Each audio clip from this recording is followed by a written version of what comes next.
and to know how many hearts we've touched. You know, just like you said, you got to see you've seen both sides. You saw your dad give you away, and now you're seeing your husband give your daughter away.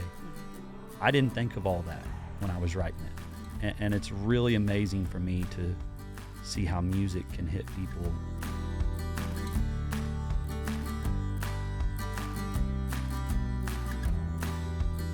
Drew, it's so nice to meet you. I have stalked you. I knew the song before I knew who you were. And just hearing you tonight, you brought tears to my eyes. Oh, thank you. For so many reasons. And, you know, I know just hearing you reflect on your own journey and how many years it took you to get here to number one, to your own business. Like, tell me a little bit about that. How's it been? Yeah, it's been hard.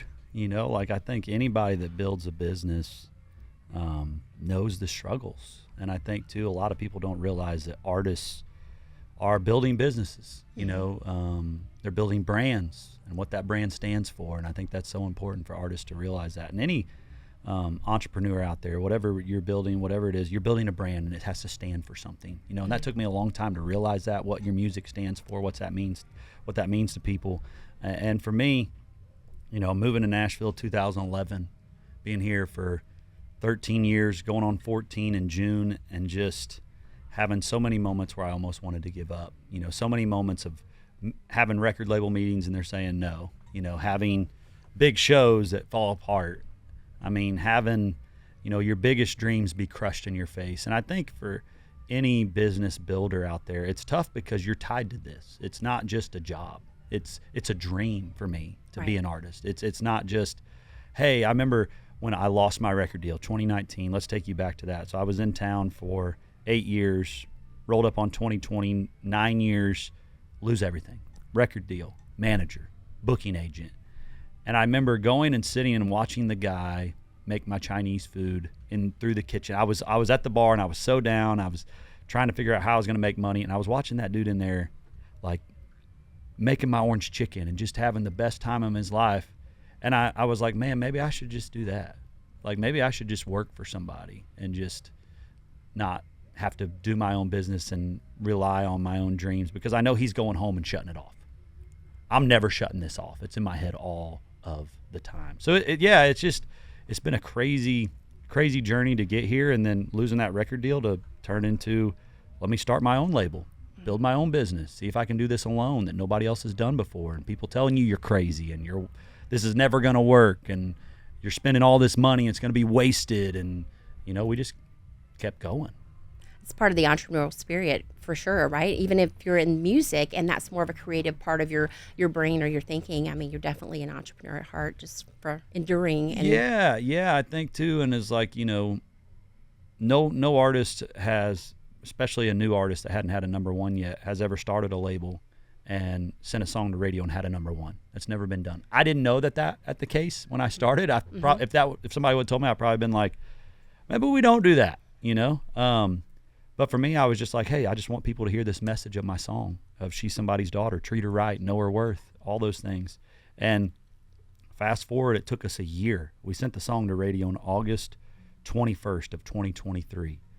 And it took me a full year's time and a lot of money of hiring people, learning a lot, having my own label, having my own staff. And we worked it all the way to number one without anybody. And everybody was like, this could never be done. But closer to the end, everybody's like rallying around. You know, it's funny how when it's working, people start coming, you know, and your business people start being like, oh, I was there, you know, and you're like, yeah, you were, but I need you to be more there, you know, in the trenches. So yeah, it's just been a wild year for us to think our little label grew that to now, you know, not only do I have my own, you know, putting out my second single called Tough People that is now top 20 with a label partner, BMG, one of the best labels in Nashville. Mm-hmm. But I also have kept my own little label, and I'm working a new single by Brandon Lake and Jelly Roll, and it's called Hard Fought Hallelujah. And my label is sending that, my promo team is sending that to country radio, and we're building a whole other branch of the business off of my own. I love it, and I'm so proud of you for just going off on your own and just having that hard-won wisdom and taking that to the next level. But your song, you know, to find out that you wrote that about your wife before you married her. Yeah. when I heard that tonight, when my dad, he got real emotional when I got married, and I saw it from a different viewpoint. But then when I saw my husband the day my daughter got married, it really hit me. So that song just sticks with me, and I love how you have come with that. Well, thanks for saying that. And just hearing you talk about it brings tears to my eyes, because I met her dad for the first time, and I just saw the love that they had. And for me, I just didn't want to hurt him too. I didn't want to hurt her family. Yeah. I wanted to make sure that if I break her heart, it's not just hers. It's everybody in that family. Right. And so I wrote that song as a message to me to never forget that. And I don't have a daughter. I have a little boy now who's 2, and I'm so glad that he gets to hear his dad sing that song. About treating women right, and knowing that song's about his mom and the love that I have for her. And I'm so glad too. You talk to some artists, they have their first number one, and it just happened to be a song they weren't passionate about. It just happened to blow up, and they have to sing it every night now, and they don't love it. And for me, I'm so glad it was She's Somebody's Daughter. It's who I am. It's the love I have for my wife. I get to watch my little boy grow up and say, hey, that was my dad for my mama, and now I want to treat women right because my dad did. And I think for me, that just is really, really special. I get to go out on stage and sing that. Like we said, I just played Bridgestone on Saturday, and there was over 15,000 people in that arena.